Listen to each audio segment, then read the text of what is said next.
भयान कलहसुन episode 4 little girl in red की गहरी उत्पत्ति। एक भयानक कहानी। ताइवान के धुंध से ढके पहाड़ों में, जहां प्राचीन पेड़ रहस्य फुसफुसाते थे और नदियां पुरानी कहानियां बुदबुदाती थीं, वहां शुए नाम की एक युवा महिला रहती थी। शुए का जन्म एक ऐसे गांव में हुआ था जहां परंपरा और अंधविश्वास आपस में जुड़े हुए थे, जहां कहा जाता था कि पूर्वजों की आत्माएं जीवित लोगों के बीच चलती थी। शुए का परिवार अमीर नहीं था, लेकिन उनके पास गुजारा करने के लिए काफी कुछ था। उनके पिता एक सख्त और मेहनती व्यक्ति थे, खेतों में मेहनत करते थे, जबकि उनकी मां घर का कामकाज संभालती थी। शु अपने माता पिता के प्यार की छाया में पली बढ़ी, बाहरी दुनिया की कठोर वास्तविकताओं से दूर। लेकिन जैसे ही शु नारीत्व में विकसित हुई, उसे पता चला कि उसके रमणीय गांव में सब कुछ वैसा नहीं था जैसा दिखता था।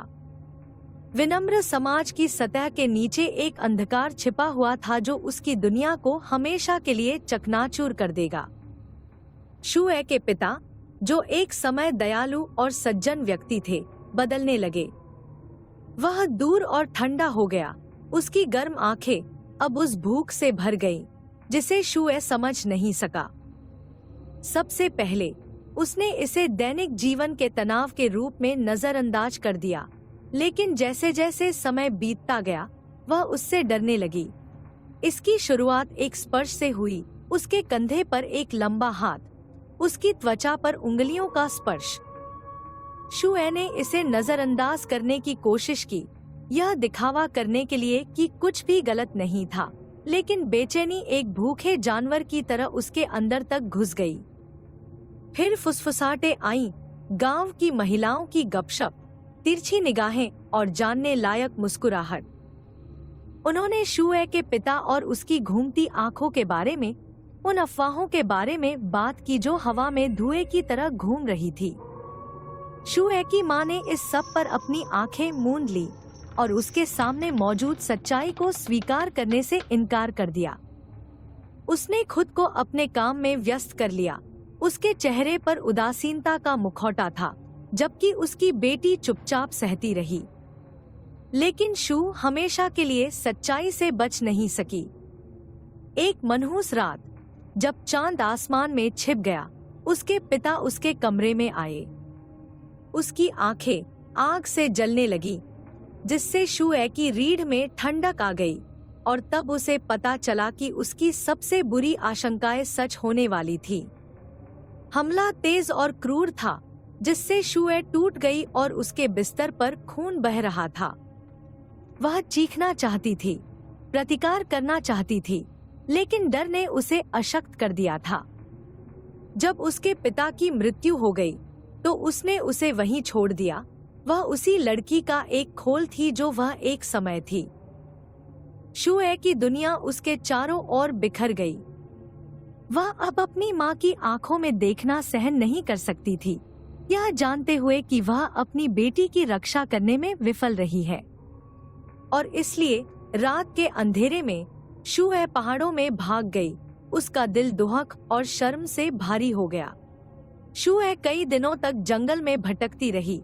उसके एकमात्र साथी उसके अपने कदमों की गूंज और हवा की दूर की चीख थी। उसके मन में कोई गंतव्य नहीं था। उसकी आत्मा को पीड़ा देने वाले दर्द से बचने के अलावा कोई उद्देश्य नहीं था। लेकिन भाग्य ने शुए के लिए कुछ और ही सोच रखा था। जंगल की गहराई में उसकी नजर एक एकांत केबिन पर पड़ी, जिसकी दीवारें समय और उपेक्षा के कारण खराब हो गई थी। यहीं पर पहाड़ों की खामोशी में शुए ने एक बच्चे को जन्म दिया। दर्द और निराशा से पैदा हुई एक बेटी। अकेली और डरी हुई शुए ने अपनी नवजात बेटी को अपनी बाहों में भर लिया। उसके आंसू शिशु के रोने के साथ मिल गए। वह जानती थी कि वह बच्चे को नहीं रख सकती, कि उसके पास उसे प्रदान करने के लिए कोई साधन नहीं है। और इसलिए भारी मन से शुए ने अपने जीवन का सबसे कठिन निर्णय लिया। अंधेरे की आड़ में शुए ने माफी की एक मूक प्रार्थना के साथ बच्ची को उसके माता पिता के दरवाजे पर छोड़ दिया। शुए पर अपराध बोध और शर्म का बोझ शीशे के कंबल की तरह गिर गया, जिससे उसकी आत्मा का दम घुट गया। वह पूरे गांव में लक्ष्यहीन रूप से घूमती रही। उसका मन निराशा से घिरा हुआ था। प्रत्येक कदम के साथ बोझ भारी होता गया, जब तक कि शुए को ऐसा महसूस नहीं हुआ कि वह अब इसे सहन नहीं कर सकती। उसने खुद को एक चट्टान के किनारे पर पाया। घाटी का विशाल विस्तार उसके सामने फैला हुआ था।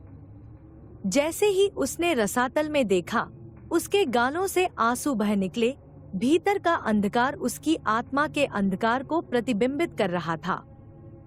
हताशा के एक क्षण में शुए आगे बढ़ी। उसका पैर ढीली बजरी पर फिसल गया। वह शून्य में गिर गई। गिरते ही हवा उसके कानों के पास से गुजर गई। अगली सुबह जब उसकी माँ को शिशु मिला, तो उसकी आंखों में कोई दया नहीं थी, केवल तिरस्कार और कड़वाहट थी। उसकी माँ ने परिवार की पीड़ा के लिए शिशु को दोषी ठहराया, उसे परिवार के लिए शर्म और अभिशाप बताया, और इसलिए शिशु को उपेक्षा और दुर्व्यवहार के जीवन की निंदा की गई। उसकी मासूमियत को यह जानने का मौका मिलने से पहले ही चुरा लिया गया। जैसे जैसे साल बीतते गए, बच्चा, जिसे अब मेई के नाम से जाना जाता है, शर्म और उपेक्षा के साये में गांव की छाया में बड़ा हुआ। उसकी उपस्थिति तेजी से अस्थिर हो गई थी और उपेक्षा और परित्याग की छाया में डूब गई थी। उसका नाम केवल धीमे स्वर में फुसफुसाया गया, जो परिवार पर आई शर्मिंदगी की याद दिलाता है। जब वह वहां से गुजर रही थी तो गांव वाले उससे बचते रहे और सतर्क निगाहें डालते रहे, क्योंकि उसकी उपस्थिति में कुछ अशांति थी। जैसे जैसे बच्ची बड़ी हुई, वैसे वैसे उसकी विशिष्टताएं भी बढ़ती गईं। उसकी त्वचा का रंग अप्राकृतिक हो गया, भूरे रंग की एक बीमार छाया जो चांदनी में चमकती हुई प्रतीत होती थी। उसकी आंखें, जो कभी मासूमियत से चमकती थी, अंधेरी और खोखली हो गई, जीवन की किसी भी चमक से रहित हो गई। और उसके अंग मुड़ गए और टेढ़े-मेढ़े हो गए, विचित्र आकार लेने लगे, जो एक सामान्य मानव बच्चे से बहुत कम समानता रखते थे। ग्रामीणों के डर और संदेह के बावजूद बच्चा उनकी फुसफुसाहटों और घूरने से काफी हद तक अनभिज्ञ रहा। वह अपने दिन गांव के चारों ओर फैले जंगलों और पहाड़ों में भटकते हुए बिताती थी। जंगल के जीव जंतु ही उसके एकमात्र साथी थे।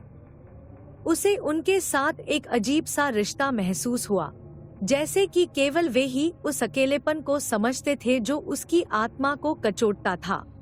लेकिन जैसे जैसे साल बीतते गए, बच्चे का अलगाव और गहरा होता गया। वह परछाई से देखती थी जब दूसरे बच्चे खेलते और हंसते थे। उनकी आवाजें उस जीवन की क्रूर याद दिलाती थी जिसके बारे में वह कभी नहीं जानती थी। और जैसे ही उसने देखा, उसके भीतर एक कड़वी नाराजगी बढ़ गई, जिसने उसके दिल को अंधेरे और प्रतिशोध की भावना में बदल दिया। अलगाव के इन वर्षों के दौरान बच्चे के शरीर में बदलाव आना शुरू हुआ। उसकी त्वचा पर अजीब सी वृद्धि दिखाई दी, विचित्र ट्यूमर जो एक बीमार हरी रोशनी के साथ स्पंदित हो रहे थे। उसकी हड्डियां विकृत और मुड़ गईं, जिससे अप्राकृतिक आकार बन गया, जिससे उसे अकल्पनीय दर्द हुआ। और उसका मन, जो पहले से ही वर्षों की उपेक्षा से नाजुक था, अकेलेपन और निराशा से पैदा हुए पागलपन से घिरने लगा। अपने असली स्वभाव को छिपाने की पूरी कोशिशों के बावजूद मेई ग्रामीणों की कानाफूसी और घूरने से बच नहीं सकी। वे हर कीमत पर उससे बचते रहे, बहुत करीब से गुजरने से बचने के लिए सड़क पार करते रहे, जल्दी जल्दी आगे बढ़ते हुए उनके कंधों पर सावधान निगाहें डालते रहे। लेकिन डर और संदेह के बीच जो उसे घेरे हुए था, मेई एक आशा पर टिकी रही, एक आशा की एक दिन वह अपनी माँ के साथ फिर से मिल जाएगी। उसने अपनी माँ के भाग्य की फुसफुसाहट सुनी थी, एक महिला की दुखद कहानी जो अपने ही परिवार की क्रूरता से निराश हो गई थी। और यद्यपि वह विवरण नहीं जानती थी, फिर भी उसे उस महिला के साथ एक अजीब जुड़ाव महसूस हुआ जिसने अपनी जान दे दी थी। फिर भी मेई की उम्मीदें तब चकनाचूर हो गईं, जब उसकी दादी ने डर, नफरत और अंधविश्वास से प्रेरित होकर परिवार को शापित बच्चे से हमेशा के लिए छुटकारा दिलाने का फैसला किया।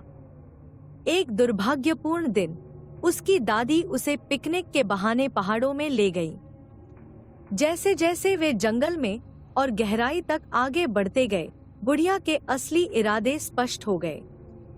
सर्दियों की हवा की तरह ठंडे दिल के साथ उसने बच्चे को पेड़ों के बीच नष्ट होने के लिए छोड़ दिया। अकेली और डरी हुई मेई शांत जंगल में चिल्लाई, उसकी आवाज खाली जंगल में गूंज रही थी। लेकिन उसकी बात सुनने वाला कोई नहीं था। मुश्किल घड़ी में उसे सांत्वना देने वाला कोई नहीं था। और जैसे ही सूरज क्षितिज से नीचे डूबा, जंगल के फर्श पर लंबी छाया डाली, मेई को हमेशा के लिए छोड़ दिया गया। जंगली जंगल के मध्य में मेई ने प्रकृति के कठोर आलिंगन के विरुद्ध जीवित रहने के लिए संघर्ष किया। अपनी दादी द्वारा त्याग दिए जाने के बाद उसे एक ऐसी दुनिया में खुद की देखभाल करने के लिए छोड़ दिया गया जिसने उसे कोई दया नहीं दिखाई। फिर भी अपने विरुद्ध खड़ी बाधाओं के बावजूद मेई ने निराशा के सामने झुकने से इनकार कर दिया। दिन हफ्तों में बदल गए और सप्ताह महीनों में बदल गए, क्योंकि मेई को प्रतिकूल परिदृश्य में भोजन खोजने के लिए संघर्ष करना पड़ा। वह अपने पेट में बढ़ती भूख को शांत करने के लिए जूठन ढूंढती थी और जो कुछ भी उसे मिलता वह खा लेती थी। उसके दांतों के बीच मिट्टी खिसक गई, उसके मुंह में कीड़े रेंग रहे थे और उसके पेट में कीड़े बिलबिला रहे थे। यह एक अल्प अस्तित्व था, लेकिन मेई कठिनाई की आदी हो गई थी। जीवित रहने की उसकी इच्छा दृढ़ थी। एक शाम जब मेई एक झरने के किनारे बैठी थी, उसका पेट भूख से बड़बड़ा रहा था। उसने पास की झाड़ियों में सरसराहट सुनी। सतर्क और सावधान उसने छोटे अनोखे जीवों के एक समूह को पत्तों से निकलते हुए देखा। वे ग्रेमलिन, नुकीले कान और शरारती मुस्कुराहट वाले अजीब प्राणी थे। सबसे पहले मेई झिझक रही थी, अनिश्चित थी कि इन प्राणियों का क्या बनाया जाए। लेकिन जैसे जैसे वे निकट आए, उसे उनके व्यवहार में कोई दुर्भावना महसूस नहीं हुई। उन्होंने उससे ऐसी भाषा में बात की जिसे वह समझ नहीं पाती थी, लेकिन उनके हाव भाव दोस्ताना थे और मेई ने जल्द ही खुद को उनकी चंचल हरकतों के प्रति आकर्षित पाया। ग्रेमलिन्स ने मेई को अपने संरक्षण में ले लिया और उसे जंगल के तरीके और जीवित रहने की कला सिखाई। उन्होंने उसे दिखाया कि कौन से पौधे खाने के लिए सुरक्षित हैं और कौन से जहरीले हैं, शिकार कैसे करना है और जाल कैसे लगाना है, और यहाँ तक कि जंगल के जानवरों के साथ कैसे संवाद करना है। लेकिन सम्मोहन पर उनकी शिक्षाओं ने मेई को सबसे अधिक आकर्षित किया। उनके मार्गदर्शन से उसने अपने आसपास के लोगों के दिमाग में हेरफेर करना सीखा, उनकी इच्छाओं को अपने आदेश पर झुकाया। यह एक शक्तिशाली कौशल था जिसे मेई जानती थी कि वह अपने लाभ के लिए इसका उपयोग कर सकती है। जैसे जैसे मेई सम्मोहन का उपयोग करने में अधिक कुशल होती गई, उसके दिमाग में एक योजना बनने लगी, बदला लेने की योजना। उसे अपने परिवार की क्रूरता, उनके हाथों हुई उपेक्षा और दुर्व्यवहार याद आया और वह जानती थी कि उन्हें भुगतान करने का समय आ गया है। लेकिन मेई को यह भी पता था कि वह अपना बदला लेने में मदद के लिए ग्रेमलिन्स पर भरोसा नहीं कर सकती थी। वे दयालु प्राणी थे, अपनी शरारतों में निर्दोष थे और वह उन्हें अपने काले कामों में शामिल नहीं करना चाहती थी। इसलिए उसने अपनी योजनाओं को छिपाकर रखा, अपनी सम्मोहन तकनीकों का गुप्त रूप से अभ्यास किया, जब तक वह हमला करने के लिए तैयार नहीं हो गई। अपना समय बिताया। जैसे ही लड़की ने अपनी नई ताकत को अपनाया, उसे अपने ऊपर एक बदलाव महसूस हुआ। उसका एक बार का मासूम रूप विकृत और विकृत हो गया था और पूरी तरह से अलौकिक हो गया था। और इस प्रकार लाल रंग की छोटी लड़की की किंवदंती का जन्म हुआ। ताइवान के घने जंगलों के मध्य में लाल रंग की पोशाक वाली छोटी लड़की की कहानी ने समान मात्रा में भय और आकर्षण फैलाते हुए अपना जीवन बना लिया। लेकिन जहां कहानियों ने कई लोगों की कल्पनाओं को मोहित कर लिया, वहीं कुछ ही लोग सतह के नीचे छुपे असली आतंक को समझ पाए। वह पहाड़ों में एक धुंधली शाम थी जब मई पहली बार सामने आई। हवा नमी से घनी थी। धुंध ने परिदृश्य को एक भयानक घूंघट में ढक दिया था। पैदल यात्री घुमावदार रास्तों पर सावधानी से आगे बढ़ रहे थे। खतरे के किसी भी संकेत के लिए उनकी इंद्रियां हाई अलर्ट पर थीं। उनमें दोस्तों का एक समूह था। जब वे ऊबड़-खाबड़ इलाके में यात्रा कर रहे थे तो उनकी हंसी पूरे जंगल में गूंज रही थी। वे युवा और लापरवाह थे, पेड़ों के ठीक पीछे छिपे अंधेरे से अनजान थे। जैसे ही वे रास्ते में एक मोड़ पर घूमे, उन्होंने उसे देखा, एक आकृति जो समाशोधन के किनारे पर खड़ी थी। उसका रूप घूमती धुंध से अस्पष्ट हो गया था। उसने लाल रंग की पोशाक पहनी थी। कपड़ा उसके चारों ओर खून के लबादे की तरह फैल रहा था। उसके बाल उसके चेहरे के चारों ओर उलझे हुए थे और उसकी आंखें इतनी तीव्रता से जल रही थी कि उनकी रीढ़ में सिहरन दौड़ गई। एक पल के लिए समूह भय से जड़वत खड़ा रह गया। उन्हें समझ नहीं आ रहा था कि उनके सामने रहस्यमयी प्रेत का क्या किया जाए। लेकिन जैसे ही उन्होंने देखा, लड़की आगे बढ़ी। उसकी चाल धीमी और जानबूझकर थी। आप कौन हैं? पैदल यात्रियों में से एक ने चिल्लाया। उसकी आवाज डर से कांप रही थी। लेकिन लाल कपड़े वाली छोटी लड़की ने कोई जवाब नहीं दिया। इसके बजाय वह मुड़ी और कोहरे में गायब हो गई और समूह स्तब्ध मौन में खड़ा रह गया। जैसे ही मुठभेड़ की खबर फैली, लाल रंग की पोशाक वाली छोटी लड़की की कहानी ने खुद की जान ले ली। लोग पहाड़ों पर उसकी भूतिया उपस्थिति के बारे में कानाफूसी करते थे। उसकी भयानक हंसी पेड़ों के बीच गूंजती थी। लेकिन डर और अनिश्चितता के बीच ऐसे लोग भी थे जिन्होंने इस भयावह किंवदंती के पीछे की सच्चाई को उजागर करने की कोशिश की। ऐसा ही एक व्यक्ति लियांग नाम का एक सेवानिवृत्त पत्रकार था, जो लाल रंग की छोटी लड़की और उसकी भयानक विरासत के रहस्य को उजागर करने के लिए कृत संकल्प था। अपनी बुद्धिमत्ता और दृढ़ संकल्प की भावना के अलावा किसी भी चीज से लैस लियांग ने किंवदंती की उत्पत्ति की जांच करने के लिए काम शुरू किया। उन्होंने पुराने अखबारों के लेखों को खंगाला और चश्मदीदों का साक्षात्कार लिया और लाल रंग की प्रेतवाधित उपस्थिति वाली लड़की की पहेली को एक साथ जोड़ा। लेकिन जितना अधिक वह रहस्य में उतरता गया, सत्य उतना ही अधिक मायावी होता गया। उसके द्वारा पीछा किया गया हर कदम हवा में उड़ता हुआ प्रतीत होता था, जिससे वह किंवदंती के पीछे की सच्चाई को उजागर करने के करीब नहीं पहुंच पाता था। लियांग रहस्य की गहराई में उतरा तो सच्चाई और दूर खिसकती नजर आई, जिससे वह निराश हो गया और जवाब के लिए बेताब हो गया। उसके द्वारा पीछा की गई प्रत्येक बढ़त गतिरोध में समाप्त हुई, जिससे वह पहले से भी अधिक हैरान हो गया।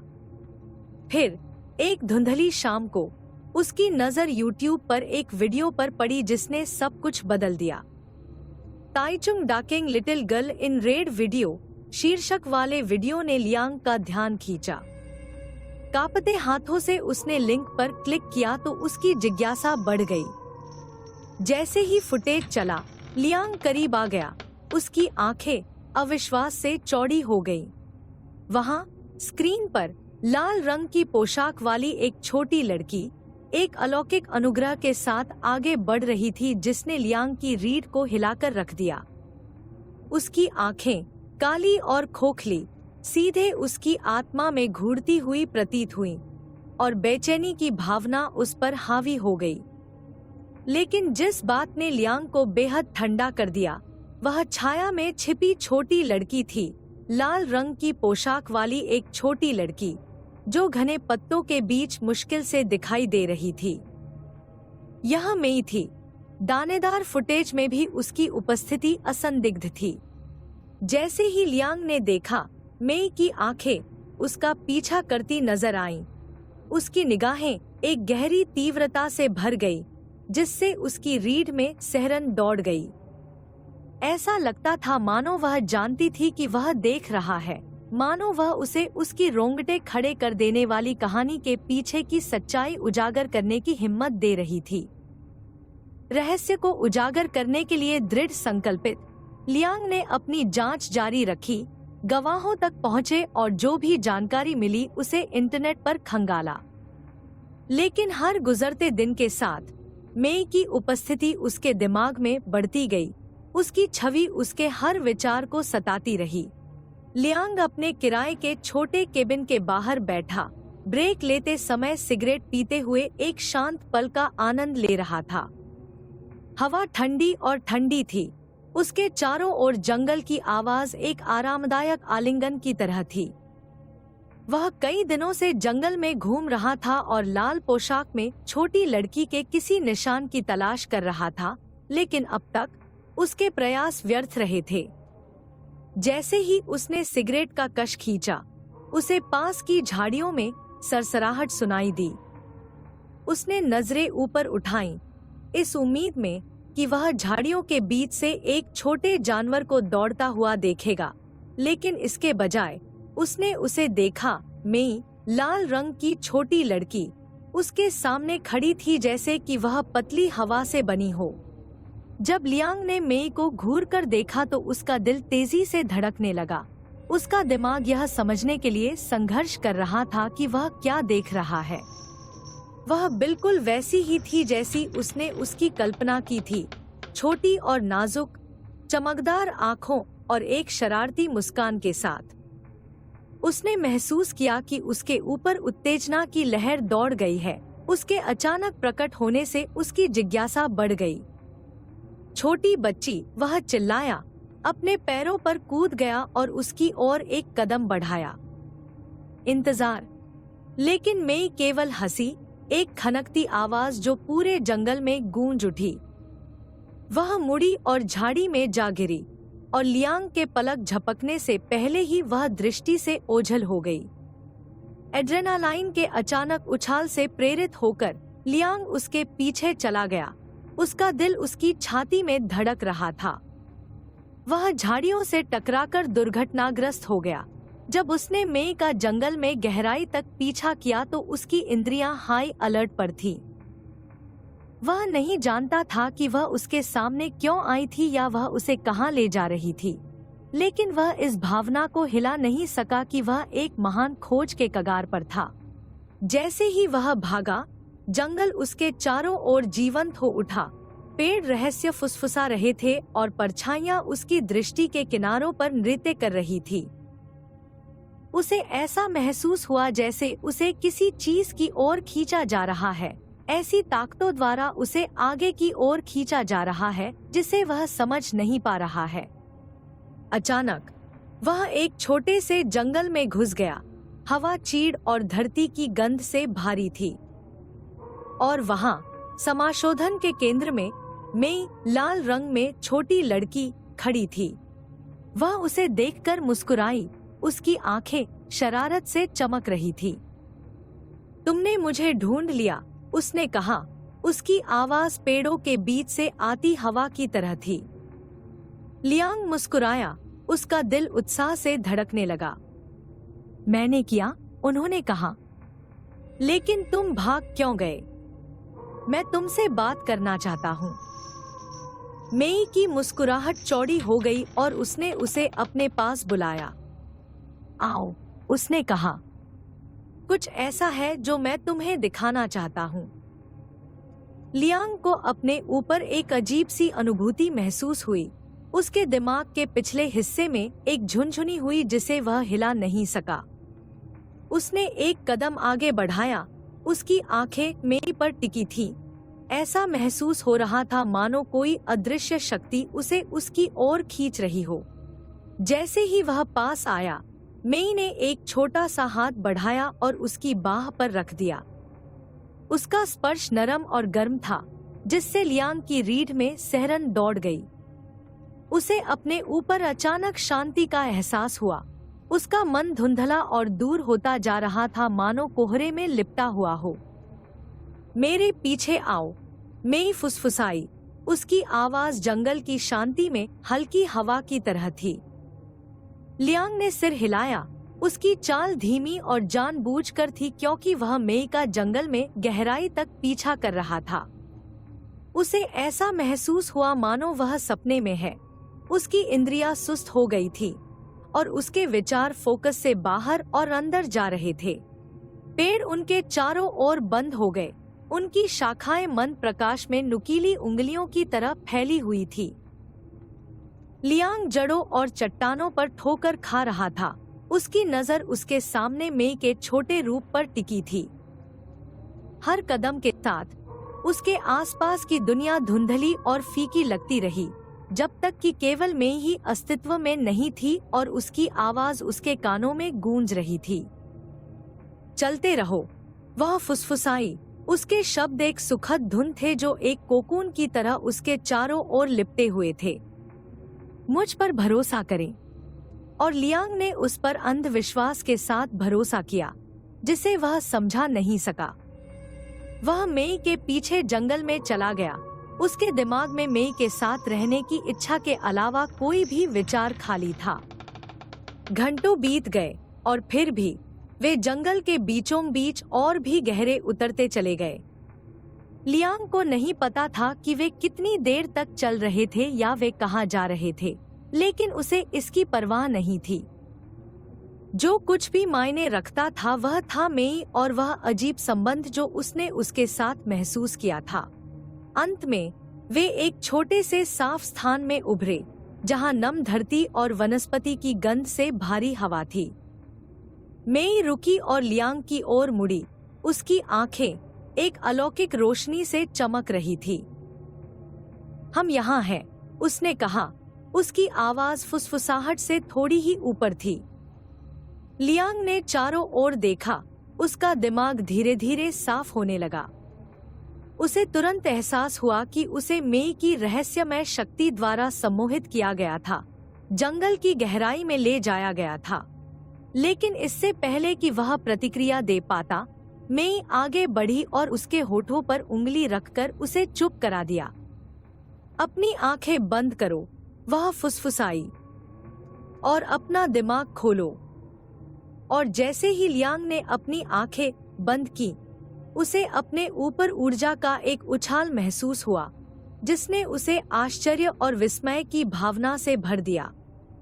वह जानता था कि वह एक महान खोज के कगार पर था, कि लाल रंग की छोटी लड़की के रहस्य उसकी पहुंच से परे थे, और लाल पोशाक में छोटी लड़की के साथ वह उन्हें अनलॉक करने के लिए तैयार था, चाहे जो भी कीमत चुकानी पड़े। लियांग की आंखें खुली रह गईं जब उसने महसूस किया कि कोई मजबूत हाथ उसके कंधे को हिला रहा है। दिन की कड़ी रोशनी में पलकें झपकाते हुए उसने बचावकर्ताओं की एक टीम को अपने ऊपर खड़ा देखा। उनके चेहरे पर चिंता के भाव थे। क्या आप ठीक हो? उनमें से एक ने पूछा। उनकी आवाज लियांग के दिमाग में छाए कोहरे को चीर रही थी। लियांग ने अपना सिर हिलाया, मकड़ी के जाले साफ करने की कोशिश की। कहाँ? वह कहाँ है? वह बुदबुदाया। उसकी आवाज फुसफुसाहट से थोड़ी ही ऊपर थी। कहाँ? कौन है? बचावकर्ता ने अपने सहकर्मियों पर हैरानी भरी नजर डालते हुए पूछा। लाल रंग में छोटी लड़की, लियांग ने उत्तर दिया। उसका दिल उसकी छाती में धड़क रहा था। बचावकर्ताओं ने एक और नजर डाली। उनके भाव गंभीर हो गए। टीम के प्रमुख ने कहा, हमने यहाँ किसी और को नहीं देखा, सिर्फ तुम। लाल रंग की छोटी लड़की का जिक्र आते ही लियांग को अपनी रीढ़ में ठंडक महसूस हुई। वह इतना आश्वस्त था कि वह असली थी, इतना निश्चित था कि वह उसे जंगल की गहराई में ले गई थी। लेकिन अब स्थिति की वास्तविकता का सामना करते हुए वह खुद पर संदेह करने से खुद को नहीं रोक सका। क्या हुआ? उसने पूछा। उसकी आवाज कांप रही थी। बचाव दल के प्रमुख ने आह भरी और लियांग के पास झुक गया। आप लगभग 1 सप्ताह से गायब हैं, उन्होंने धीरे से कहा। हमने तुम्हें जंगल में भटकते हुए अस्तव्यस्त और निर्जलित पाया। हम तब से तुम्हें खोज रहे हैं। समाचार सुनकर लियांग का सिर घूम गया। 1 सप्ताह, उस दौरान क्या हुआ था उसे कुछ भी याद नहीं रहा। यह ऐसा था मानो वे दिन उसकी स्मृति से मिट गए हों और उनके पीछे एक खालीपन के अलावा कुछ नहीं रह गया हो। लेकिन लाल रंग की छोटी लड़की, लियांग ने हकलाते हुए कहा। उसका मन भ्रम में डूबा हुआ था। बचावकर्ता की अभिव्यक्ति नरम हो गई। उन्होंने कहा, मुझे खेद है, लेकिन मुझे लगता है कि आप भ्रम में रहे होंगे। यहाँ किसी और का कोई संकेत नहीं है। मुझे क्या हुआ है? लियांग ने पूछा। उसकी आवाज फुसफुसाहट से थोड़ी ही ऊपर थी। लियांग का दिमाग दौड़ गया क्योंकि वह जो सुन रहा था उसका अर्थ समझने की कोशिश कर रहा था। उसे कुछ भी याद नहीं आ रहा था कि पिछले सप्ताह के दौरान क्या हुआ था। याद नहीं आ रहा था कि लाल रंग की छोटी लड़की द्वारा उसे अपनी आंखें बंद करने और अपना दिमाग खोलने के लिए कहने के बाद क्या हुआ था। यह ऐसा था मानो उसकी याददाश्त साफ कर दी गई हो और उसके पास सवालों और भ्रम के अलावा कुछ नहीं बचा हो। लेकिन फिर बचाव कर्मियों में से एक बोला। उनकी आवाज जिज्ञासा से भरी थी। इतने दिनों में तुमने क्या खाया? उन्होंने पूछा। लियांग की भौहें असमंजस में पड़ गईं, लेकिन इससे पहले कि वह प्रतिक्रिया दे पाता, उसे अचानक मतली की लहर महसूस हुई। वह अपने पेट को पकड़कर दोहरा हो गया और एक तीव्र उबकाई की अनुभूति ने उसे घेर लिया। भयभीत होकर लियांग को उल्टी होने लगी। उसके पेट की सामग्री जंगल के फर्श पर उगलने लगी। लेकिन यह भोजन नहीं था जो सामने आया। यह गंदगी, मिट्टी, कीड़े और अन्य अकल्पनीय पदार्थ थे जो कभी भी मानव शरीर के अंदर नहीं होने चाहिए थे। बचावकर्मी सदमे में आ गए। उनके चेहरे भय से पीले पड़ गए जब उन्होंने लियांग को जमीन पर अपना पेट खाली करते देखा। उन्होंने ऐसा कुछ कभी नहीं देखा था और इस दृश्य ने उन्हें अवाक और भयभीत कर दिया। उनके दिमाग यह समझने के लिए संघर्ष कर रहे थे कि वे क्या देख रहे थे।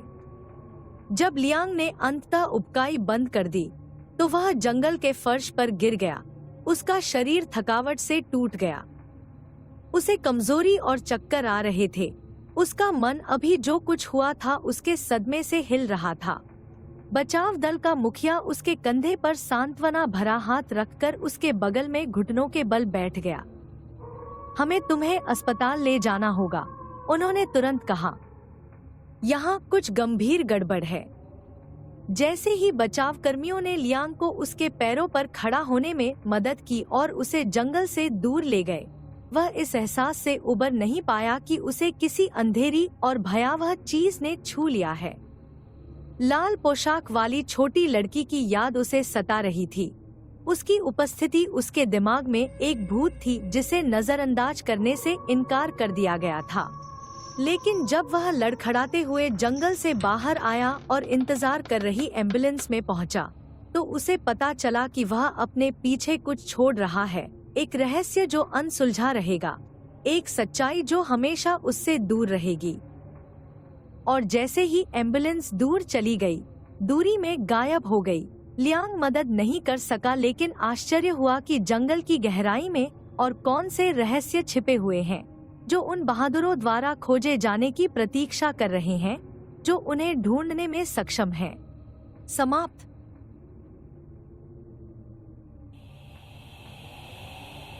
इस ठंडी यात्रा में शामिल होने के लिए धन्यवाद। अगर आपको भूतों की खोज और बहुत कुछ अच्छा लगा तो कृपया इस वीडियो को शेयर और लाइक करें।